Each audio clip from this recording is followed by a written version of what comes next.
This is just a short video about joining the letter X. It's slightly more challenging than some of the other letters, so we'll have a practice now and then you can go and have a practice yourself.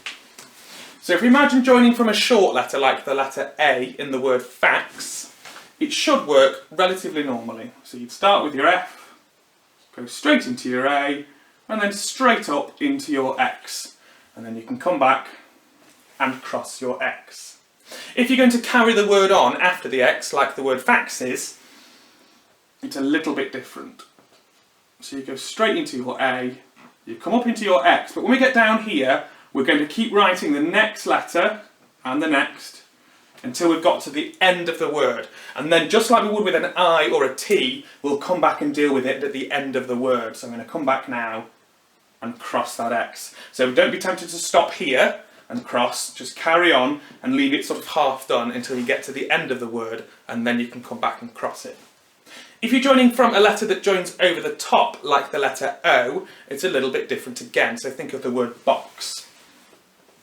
We'll start with our B, come straight into our O, and now because the O joins over the top, rather than going back down to the line, I'm just going to go straight down into that cross of the X, and I'm finished, and I can come back and put my crossbar on.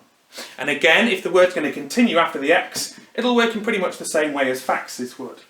So we do B, into the O, straight across into the X, and then I carry on from here.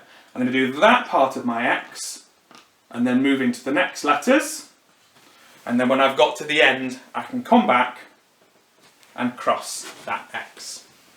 Let's look at that in a little bit more detail. So if we think of that first word, fax, we're going to start off with our F, come straight through into our A, and then we'll go up and down for the X, and then come back afterwards and put the crossbar on. And if we're going to carry on after the X, we just keep going, and then we come back right at the end to put our cross on. If you're joining over the top, it's a little bit different. So the letters like O that join over the top. So we just come straight across and we just carry on straight down into our X there. And then you can put the cross on. And again, if you're going to carry on, all you need to do is keep going as normal and just come back to that X at the end. Keep practicing that skill so it's perfect.